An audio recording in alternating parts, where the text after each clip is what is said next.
Hello everyone, welcome back to my channel. आज की video में हम लोग टेस्ट नंबर 29 कवर करने वाले हैं। ओके, बाकी के 28 टेस्ट जो हैं उनका जो लिंक है, मतलब उनका क्या, उनकी जो प्लेलिस्ट है उसका लिंक इसके डिस्क्रिप्शन बॉक्स में मिल जाएगा। तो वहाँ से आप लोग उनको भी लगा लीजिएगा, क्योंकि काफ़ी क्वेश्चंस हैं और सारे ही इम्पोर्टेंट हैं आपके एग्ज़ाम पॉइंट ऑफ व्यू से। तो देख लीजिएगा, उनको भी लगा लीजिएगा सारे टेस्ट को। चलिए स्टार्ट करते हैं। फर्स्ट क्वेश्चन है, निम्नलिखित युग्मों में से कौन सा एक सुमेलित नहीं है? इनकरेक्ट पेयर पूछा गया है। ऑप्शंस हैं वेवेल योजना 1945, Rajagopalachari formula 1946, cabinet mission 1946 and 3 जून योजना 1947। 3 जून योजना, जिसको माउंटबेटन योजना भी कह सकते हो आप, जो कि 1947 से रिलेटेड है। इनकरेक्ट पेयर पूछा गया है, तो वेवेल योजना बिल्कुल करेक्ट है, ये कैबिनेट मिशन ये भी करेक्ट है, और 3 जून योजना भी करेक्ट है। बट राजगोपालाचारी फार्मूला 1944 में आया था, ठीक है, इसमें नहीं आया था। तो आंसर क्या हो जाएगा हमारा? आंसर हो जाएगा हमारा बी। ओके, तो राजगोपालाचारी फार्मूला जो है हमारा 1944 में आया था, ये प्रस्तुत किया गया था, इतना ही दिया गया है। बात कर लेते हैं इन शॉर्ट, क्या है Rajagopalachari formula. First of all, वो थे कौन? C Rajagopalachari. Actually he was the first Indian governor general. Okay, और उन्होंने कुछ, उनके बारे में कुछ एक पॉइंट हैं जो फैक्ट है, मैं फैक्ट के रूप में ही यहाँ पर बताऊँगी, प्रेजेंट करूँगी, तो आप लोग नोट करना चाहें तो कर सकते हो। उन्होंने कांग्रेस से रिज़ाइन कब दिया था? क्वेश्चन अगर यहाँ से बनता है तो 1943 में दिया था, ठीक है, इस चीज़ को याद रखना। इसके बाद राजगोपालाचारी फार्मूला क्या था?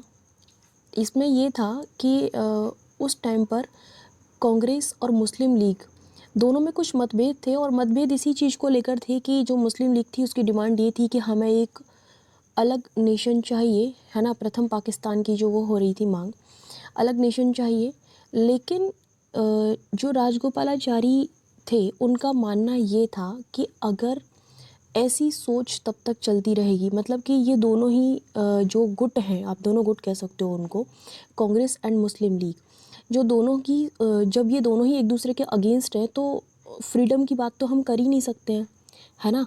फ्रीडम किस तरीके से मिलेगी? तो पहले इन दोनों को ही कम्प्लीटली, यानी कि अपने देश को आज़ाद कराने के लिए लड़ना चाहिए। किससे? ब्रिटिशर्स थे, ठीक है, उन लोगों से पहले अपनी कंट्री को आज़ाद कराओ, उसके बाद बाकी देखी जाएगी कि क्या आपको अलग होना है या नहीं होना है।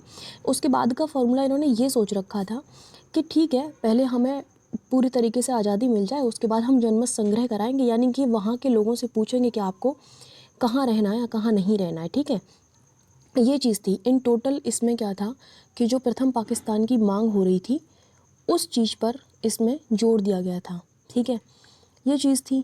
उसके बाद क्या होता है कि उसमें एक दो चीज़ें और इम्पोर्टेंट हैं कि अगर बाई चांस पार्टीशन हो भी जाता है ना, अगर अलग अलग हो भी जाते हैं दो नेशन, तो उसमें कुछ कॉमन सर्विसेज होती हैं, जैसे कि डिफेंस हुआ, है ना, ऐसे काफ़ी सारी सर्विसेज होती हैं, तो उनको हैंडल केवल एक ही यूनियन करेगा। इसमें ये भी चीज़ थी, ये काफ़ी इंपॉर्टेंट पॉइंट है इस फॉर्मूले से रिलेटेड, ठीक है।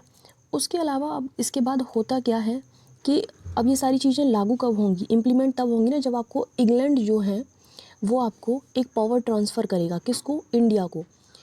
बट जिन्ना जो थे उनकी मेन उनकी डिमांड यही थी कि जो, जैसे कि राजगोपालाचारी फार्मूले में था कि हम जब जनमत संग्रह कराएंगे तो हिंदू और मुस्लिम ये दोनों ही लोगों का कराएंगे, लेकिन जिन्ना की आपत्ति ये थी कि जब जनमत संग्रह हो तो केवल मुस्लिम लोग करेंगे, है ना।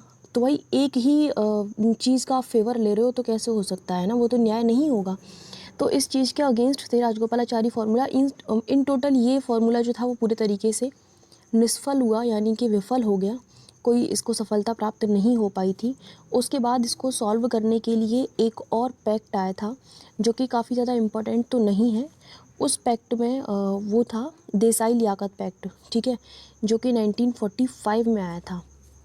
1945 में आया था, तो उसने भी काफ़ी सारी अपनी, वही है, अलग अलग सिफारिशें की थी, अलग अलग रिकमेंडेशंस थी, तो उसको भी, वो भी एक तरीके से पूरे तरीके से विफल ही हो गया था, ठीक है। तो यहाँ केवल मेन जो चीज़ है वो ये है कि राजगोपालाचारी फॉर्मूले के अंतर्गत था क्या, उसका क्या मोटिव था पूरे तरीके से। तो प्रथम पाकिस्तान जो उसकी मांग हो रही थी वही उसका पूरा प्रस्ताव था, लेकिन वो एक तरीके से विफल हो चुका था। ठीक है, अच्छा ये कब प्रस्ताव लाया गया था? तो 10 जुलाई को, 10 जुलाई 1945। एक बार और डेट कंफर्म कर लीजिएगा, वैसे ये बिल्कुल करेक्ट है। चलिए उसके बाद नेक्स्ट है, कांग्रेस की स्थापना के संदर्भ में तड़ित चालक सिद्धांत किसने प्रतिपादित किया था? ऑप्शंस है मदन मोहन मालवीय, लाला लाजपत राय, गोपाल कृष्ण गोखले, फिरोज शाह मेहता। तो ये जो तड़ित चालक सिद्धांत था, ये जो थ्योरी थी, ये किसके द्वारा लाई गई थी? वो थे आपके Gopal Krishna Gokhale. Option number C is correct. Congress की स्थापना के संदर्भ में तड़ित चालक सिद्धांत गोपाल कृष्ण गोखले ने प्रतिपादित किया था। निम्नलिखित में से किसने अपने दरबार में न्याय हेतु एक घंटा स्थापित करवाया था? ऑप्शंस हैं कुतुबुद्दीन ऐबक, इल्तुतमिश, बलबन या फिर रज़िया सुल्तान। ये कार्य किसने किया था? क्या किया रहा था? घंटा स्थापित करवाया था इल्तुतमिश ने। Option number B is correct. Iltutmish ने दरबार में न्याय का घंटा स्थापित करवाया था, जिसे बजाकर फरियादी फरियाद करता था। फरियाद मीन्स टू से रिक्वेस्ट, आई थिंक रिक्वेस्ट ही होगी, मैं कंफ्यूज हूँ इसमें वर्ड में, जो भी हो लेकिन फरियाद है। ठीक है, निम्नलिखित में से किसकी रचना अमीर खुसरो द्वारा नहीं की गई थी? कौन सी रचना नहीं की गई थी, है ना? नूर सिपहर, खजायन उल फुतुह एंड तुगलकनामा, और उसके बाद है आपका तबकात ए नासिरी। कौन सी ऐसी रचना है जो कि अमीर खुसरो ने नहीं की थी, ये आपको बताना है। तो वो है आपकी तबकात ए नासिरी। ठीक है, अच्छा इन्होंने नहीं की थी तो किसने की थी इसकी रचना, ये भी तो पता होना चाहिए। मिन्हाज उल ने इसकी रचना की थी, इसलिए ये इनकरेक्ट हो जाता है। चलिए, तबकात ए नासिरी की रचना मिन्हाज उल सिराज ने की थी। अन्य जो रचनाएं हैं वो अमीर खुसरो द्वारा की गई थी। क्वेश्चन नंबर 5 पर आ जाते हैं। अकबर के सैन्य अभियान के संदर्भ में कौन सा युग्म गलत सुमेलित है? यानी कि कुछ सैन्य अभियान दिए गए हैं और वो कब कब चलाए गए थे या स्टार्ट किए गए थे, उनके यहाँ पर सेकेंड रो में उनके सन दिए गए हैं, आपको बताना है विच इज़ इनकरेक्ट। मालवा का अभियान जो था 1561 में चलाया गया था, आमेर का अभियान 1562 में चलाया गया था, एंड गोंडवाना अभियान 1563 में, गुजरात का अभियान 1572 में।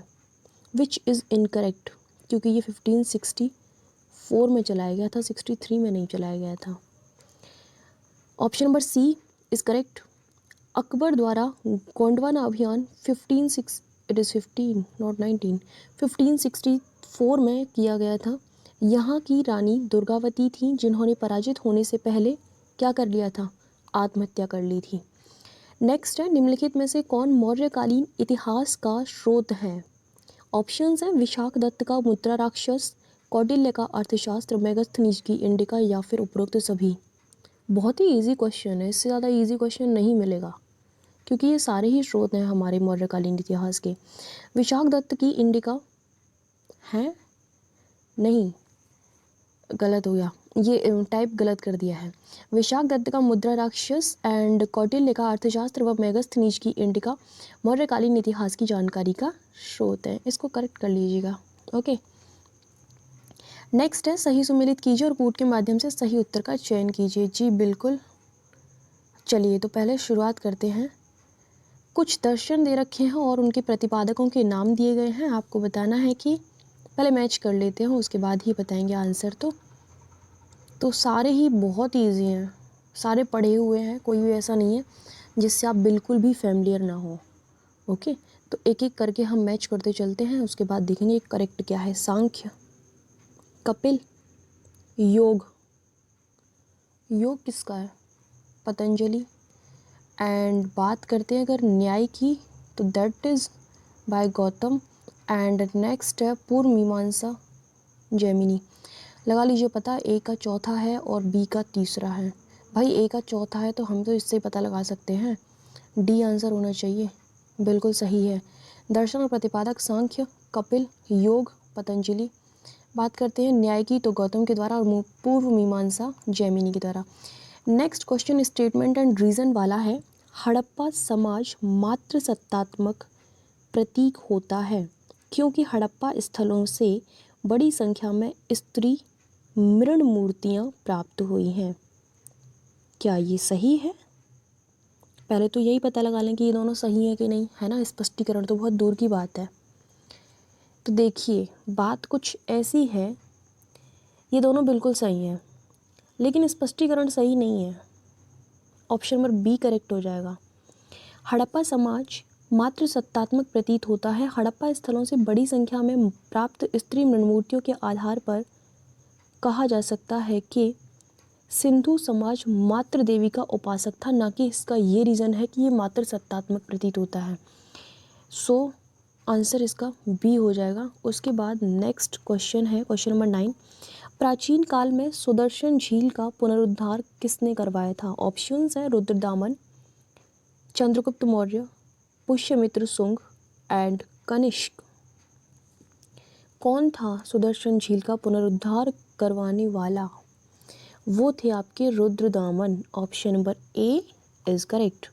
रुद्रदामन ने सुदर्शन झील का पुनरुद्धार करवाया था। इसका निर्माण चंद्रगुप्त के समय में उसके राज्यपाल पुष्यगुप्त वैश्य ने करवाया था।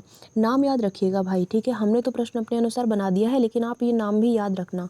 इसीलिए बोलती हूँ हमेशा एक्सप्लेनेशन बहुत इंपॉर्टेंट होता है। अगर आप यहाँ पढ़ रहे हो ठीक है, कहीं और भी टेस्ट सीरीज़ लगा रहे हो, टेस्ट सीरीज़ ज्वाइन किए, कहीं पर भी एक्सप्लेनेशन को ज़रूर पढ़िए क्योंकि हमेशा हर कोई जो भी इंस्टीट्यूशंस हैं वो हमेशा ये ट्राई करते हैं कि आपको एक क्वेश्चन के साथ 3 क्वेश्चन प्रिपेयर करा के चलें साथ में, समझ रहे हो ना। क्योंकि explanation is most important part of the test series, so please उसे ध्यान से पढ़िएगा। नेक्स्ट है निम्नलिखित कथनों पर विचार कीजिए और कोड के माध्यम से सही उत्तर का चयन कीजिए। जैन व बौद्ध धर्म में वेदों की प्रामाण्यता के प्रति अनास्था है। सेकंड स्टेटमेंट है जैन धर्म में बौद्ध की अपेक्षा अहिंसा पर अधिक बल दिया गया है। आपको बताना है कि इनमें से सही कौन सा है। ऑप्शंस हमेशा की तरह 2 स्टेटमेंट के लिए वही होंगे, केवल एक, केवल 2, एक और 2 या फिर ना तो एक और ना ही 2। बता दीजिए करेक्ट स्टेटमेंट कौन सा है। देखिए दोनों ही स्टेटमेंट बिल्कुल सही है। जैन व बौद्ध धर्म में वेदों की प्रामाण्यता के प्रति अनास्था है।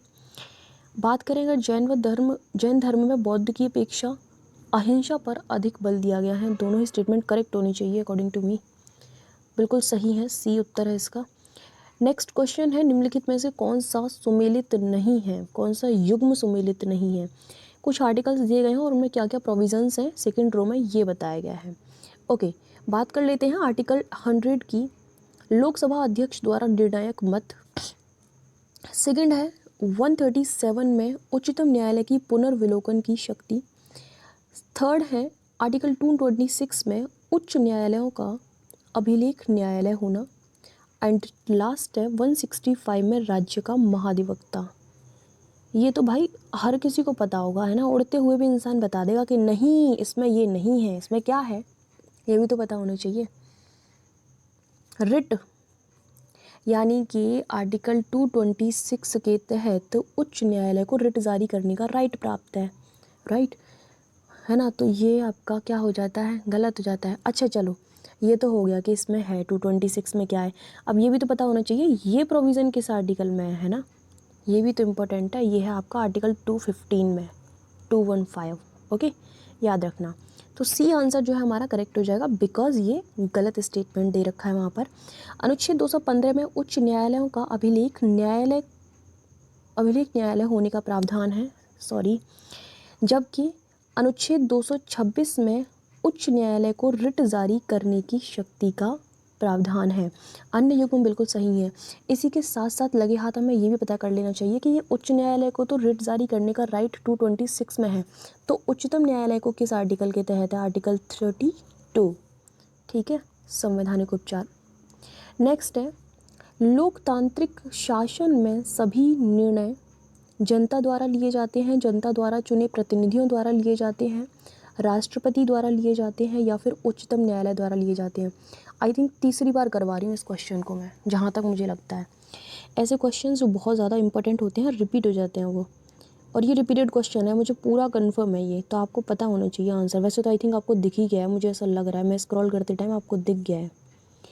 कोई बात नहीं, दिख गया या नहीं दिख गया हम बता देते हैं। जनता द्वारा चुने गए प्रतिनिधियों द्वारा लिए जाते हैं।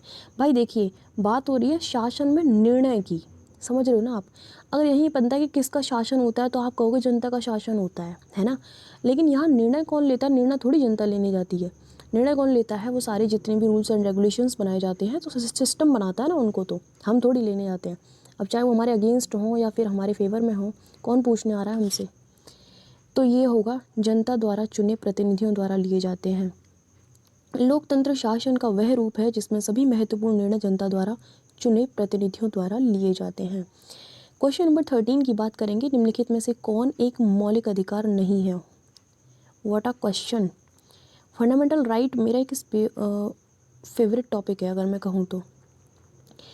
ऑप्शन नंबर ए, उत्पीड़न के खिलाफ अधिकार, एंड ऑप्शन नंबर बी, समान कार्य के लिए समान वेतन, ऑप्शन नंबर सी, कानून के समक्ष बराबरी, और ऑप्शन नंबर डी, धर्म पालन की स्वतंत्रता। पूछा गया है कि इनमें से कौन सा फंडामेंटल राइट नहीं है। सभी को पता होना चाहिए समान कार्य के लिए समान वेतन, this is not our fundamental right. Fundamental right नहीं है तो फिर ये है क्या, ये भी तो पता होना चाहिए, है ना। सिविल की तैयारी कर रहे हो, क्या, क्यों, कब, कहाँ, कैसे, ये सब चीज़ें आपको पता होनी चाहिए। सिर्फ यही नहीं कि हाँ ये नहीं है ये है, बस इतना करके मत चलो। तो उसके पीछे, प्रश्न के पीछे की हर एक टेक्निक को खंगाल डालो बुरे तरीके से, है ना। तो देखिए, समान कार्य के लिए समान वेतन क्या है? ये है हमारा नीति निर्देशक तत्वों के तहत आर्टिकल 39 क में ये प्रोविज़न है आपका, ठीक है। समान कार्य के लिए समान वेतन, आंसर आपका बी हो जाएगा। पॉलिटिकल साइंस से लिया गया प्रश्न है। सो हाँ ठीक है, बाकी के जो स्टेटमेंट हैं वो बिल्कुल करेक्ट है, वो हमारी फंडामेंटल राइट के अंतर्गत आते हैं। अब हम बात करेंगे क्वेश्चन नंबर 14 की। निम्नलिखित कथनों पर विचार कीजिए। ओके, भारत के उपराष्ट्रपति राज्यसभा के सभापति के रूप में वेतन व भत्ते प्राप्त करते हैं। राज्यसभा के सभापति के रूप में, ध्यान से पढ़िएगा स्टेटमेंट को। सेकंड स्टेटमेंट है, राज्यसभा के सभापति का वेतन व भत्ता भारत की संचित निधि पर भारित होता है। बताना है कि इनमें से सही स्टेटमेंट कौन सा है। बहुत ईजी सा क्वेश्चन है, दोनों ही स्टेटमेंट बिल्कुल करेक्ट है। नेक्स्ट क्वेश्चन है, स्टेटमेंट एंड रीज़न वाला क्वेश्चन आ गया फिर से। सर्वोच्च न्यायालय राज्य के कानून को शून्य घोषित कर सकता है यदि वह कानून संविधान का उल्लंघन करता हो, क्योंकि सर्वोच्च न्यायालय को न्यायिक पुनरीक्षण की शक्ति प्राप्त है। आपको ये बताना है कि इसमें से करेक्ट है या नहीं दोनों, या फिर स्पष्टीकरण सही दे रहा है कि नहीं। तो ये बिल्कुल सही बात है दोनों, क्योंकि सर्वोच्च न्यायालय को ये राइट प्राप्त है कि वह किसी भी कानून को शून्य या फिर मतलब बिल्कुल अमान्य घोषित कर सकता है अगर वह कानून कॉन्स्टिट्यूशन के अगेंस्ट है तो। अच्छा, ऐसा क्यों कर सकता है? क्योंकि उसके पास ये राइट है पुनरीक्षण का। तो ये आंसर आपका हो जाएगा ए, और यह बिल्कुल सही स्पष्टीकरण भी दे रहा है। भारत में सर्वोच्च न्यायालय को न्यायिक पुनरीक्षण की शक्ति प्राप्त है। इसके तहत वह केंद्र या राज्य के उन कानूनों को अमान्य या निरस्त कर सकता है जो कि संविधान का उल्लंघन करते हों, ठीक है। बात करेंगे आर्टिकल बोल रही हूँ, क्वेश्चन नंबर 16 की। 15 अगस्त 1947 को केंद्र में मंत्रालयों की संख्या कितनी थी? 15, 18, 21, 23 कितनी थी बताइए? 18, ऑप्शन नंबर बी। 15 अगस्त 1947 को केंद्रीय मंत्रालयों की संख्या 18 थी। बात करेंगे प्रश्न नंबर 17 की। जब एक ही व्यक्ति को 2 या अधिक राज्यों का राज्यपाल नियुक्त किया जाता है तो उसके वेतन व भत्तों का निर्धारण किसके द्वारा होता है? ऑप्शंस है राज्य विधानमंडल, संसद, प्रधानमंत्री और राष्ट्रपति। एक बार फिर से प्रश्न पढ़ेंगे। जब एक ही व्यक्ति 2 या अधिक राज्यों का राज्यपाल नियुक्त किया जाता है तो उसके वेतन व भत्तों का निर्धारण किसके द्वारा किया जाता है? कॉमन सेंस यूज़ कर लेना थोड़ा सा, तो आंसर अपने आप निकल के आ जाएगा। President, option number D. जब एक ही व्यक्ति को 2 या उससे अधिक राज्यों का राज्यपाल नियुक्त किया जाता है तो उसको उसी अनुपात में वेतन व भत्तों को दिया जाता है जो कि राष्ट्रपति द्वारा निर्धारित किया जाता है। बात करेंगे प्रश्न नंबर 18 की। निम्नलिखित में से कौन सी परिस्थिति में संसद राज्य सूची के विषय पर भी कानून बना सकता है? ऑप्शंस दे रखे हैं। अंतर्राष्ट्रीय समझौतों को प्रभावी बनाने हेतु, राज्य में राष्ट्रपति शासन लागू रहने की अवस्था में, या फिर राष्ट्रीय हित में जब राज्यसभा 2/3 बहुमत से इस हेतु प्रस्ताव पारित करे, या फिर ये तीनों ही रीज़न उसके पीछे हो सकते हैं जब आपकी संसद जो है किसी भी राज्य में जब आपकी क्या नाम है, संसद जो है राज्य सूची पर कानून बना सकती है। इसके पीछे तीनों ही रीज़न हो सकते हैं या नहीं। बिल्कुल सही है, ये तीनों ही रीज़न इस चीज़ के पीछे हो सकते हैं कि वह इस तरीके का कोई भी कानून बनाए। प्रश्न में दी गई सभी परिस्थितियों में संसद राज्य सूची के विषय पर कानून बना सकती है। ओके, नेक्स्ट क्वेश्चन है, भारत में संघात्मक सरकार की स्थापना, भारतीय रिजर्व बैंक की स्थापना, बर्मा का ब्रिटिश भारत से पृथक्करण एंड प्रांतों में द्वैध शासन प्रणाली लागू होना, क्या ये इनमें से 1935 के भारत शासन अधिनियम द्वारा कौन से कार्य किए गए थे? ऑप्शंस हैं केवल 1 और 2, केवल 2 और 3, 1, 2, 3, या फिर 2, 3 और 4। 1935 का भारत शासन अधिनियम जो कि हमारे संविधान में एक महत्वपूर्ण भूमिका निभाता है, उसके तहत क्या क्या मेन प्रोविज़न है, एटलीस्ट वो तो याद होने ही चाहिए, सारे अगर याद नहीं है तो देखिए इसके द्वारा क्या क्या किया गया था ये बता देते हैं आपको। भारत में संघात्मक सरकार की स्थापना बिल्कुल इसी के द्वारा यह किया गया था, और भारतीय रिजर्व बैंक की स्थापना भी इसी के द्वारा की गई थी। बर्मा का ब्रिटिश भारत से पृथक्करण इसी अधिनियम के द्वारा किया गया था, लेकिन प्रांतों में द्वैध शासन प्रणाली लागू करना जी नहीं, इसका उल्टा हुआ था, प्रांतों में समाप्त करके केंद्र में स्थापित की गई थी। तो देखिए आंसर क्या होगा, आंसर तो सी हो जाएगा, क्योंकि 1, 2, 3 ये तीनों स्टेटमेंट करेक्ट है, तो इसका आंसर होगा प्रश्न का सी। 1935 के भारत शासन अधिनियम द्वारा प्रांतों में द्वैध शासन समाप्त करके केंद्र में द्वैध शासन प्रणाली को लागू किया गया था। ठीक है, ध्यान से पढ़ लेना इसको, इस पर मोस्टली स्टूडेंट कंफ्यूज जाते हैं, ये प्रांत और केंद्र में कहाँ स्थापित किया गया था, कहाँ नहीं किया गया था, ध्यान से पढ़ लीजिएगा। हाँ जी, निम्नलिखित युग्मों में से कौन सा एक सुमेलित नहीं है? ऑप्शन हैं बलवंत राय मेहता समिति, पंचायती राज व्यवस्था की त्रिस्तरीय व्यवस्था, नेक्स्ट है अशोक मेहता समिति, पंचायती राज व्यवस्था राज की द्विस्तरीय व्यवस्था, एंड सादिक अली समिति, पंचायतों में महिलाओं को आरक्षण, नेक्स्ट है LM सिंघवी समिति, पंचायती राज का संवैधानिकरण। देखो ये सारे सही हैं इसको छोड़ के, ठीक है, क्यों? क्योंकि ये भी पंचायती राज व्यवस्था से संबंधित थी, लेकिन ऐसा कुछ नहीं था कि महिलाओं के लिए आरक्षण वगैरह, इससे कोई इसका संबंध नहीं था, लेना देना, इसने कोई ऐसी रिकमेंडेशन की ही नहीं थी। ठीक है, सो चलिए सी आंसर हो जाएगा। नेक्स्ट है निम्नलिखित में से किस संघ शासित राज्य का प्रतिनिधित्व राज्यसभा में नहीं है? दिल्ली, पुडुचेरी, जम्मू कश्मीर, तीनों का है, तो किसका नहीं है पूछा गया है, तो बता दीजिए। अंडमान और निकोबार द्वीप समूह का नहीं है, option number A is correct. Andaman एवं निकोबार द्वीप समूह का प्रतिनिधित्व राज्यसभा में नहीं है, जबकि दिल्ली, पुडुचेरी व जम्मू कश्मीर का है। भारत के मुख्य निर्वाचक आयुक्त का पद किसके समकक्ष होता है, यानी कि किसके समान होता है वह? तो सर्वोच्च न्यायालय के मुख्य न्यायाधीश के समान, या फिर उच्च न्यायालय के मुख्य न्यायाधीश के समान, या फिर सर्वोच्च न्यायालय के न्यायाधीश के समान, या फिर उच्च न्यायालय के न्यायाधीश के समान। सेम नहीं है, ध्यान रखना, ऊपर दोनों मुख्य न्यायाधीश की बात हो रही है, नीचे केवल न्यायाधीश की बात हो रही है। ये मत समझिएगा कि हमने एक ही ऑप्शन को रिपीट करके लिख दिया है। तो बात हो रही है यहाँ पर मुख्य निर्वाचन आयुक्त के पद की, तो देखिए वो आपके होते हैं सर्वोच्च न्यायालय के न्यायाधीश के समान, option number C is correct. ठीक है, भारत के मुख्य निर्वाचन आयुक्त का पद सर्वोच्च न्यायालय के न्यायाधीश के समकक्ष होता है। निम्नलिखित कथनों पर विचार करके कूट के माध्यम से सही उत्तर का चयन कीजिए। पहले विचार करते हैं, उसके बाद कूट को देखते हैं। राज्यों के मध्य विवाद या अन्य मुद्दों पर विचार विमर्श करने हेतु राष्ट्रपति अंतर्राज्यीय परिषद की स्थापना करता है। नेक्स्ट है अंतर्राज्यीय परिषद का उल्लेख संविधान में नहीं है। बताइए, अब अगर आप कॉमन सेंस यूज़ कर रहे हो तो देखो, या तो ये दोनों ही स्टेटमेंट बिल्कुल इनकरेक्ट होने चाहिए, या फिर इनमें से कोई एक सही होना चाहिए। मतलब अगर आप ऊपर वाले को इनकरेक्ट कह देते हो तो नीचे वाले का कोई वही नहीं है, ऐसा है क्या कि ये संविधान में इसका कोई है नहीं प्रोविज़न? ऐसा नहीं है तो ऊपर इतना बड़ा कथन काय को दिया है हमको? देखिए, ऊपर वाला स्टेटमेंट बिल्कुल करेक्ट है। अंतर्राज्यीय परिषद का संविधान में उल्लेख नहीं है, ये इनकरेक्ट है, क्योंकि 263 में इसी का प्रावधान किया गया है। किसका? अंतर्राज्यीय परिषद का। ऑप्शन नंबर सही उत्तर पूछा गया है तो ए हो जाएगा, केवल एक।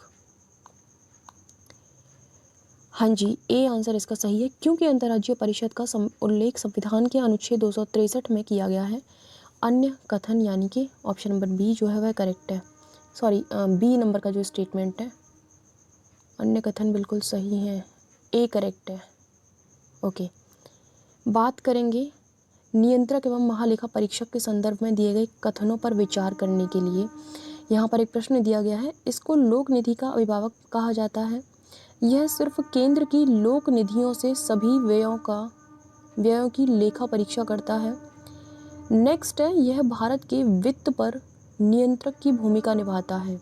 हमें बताना है कि इसमें से सही कौन सा है, केवल एक, केवल दो और तीन, केवल एक और तीन, या फिर तीनों ही स्टेटमेंट बिल्कुल करेक्ट है। ऐसा बिल्कुल भी नहीं है कि ये तीनों करेक्ट है।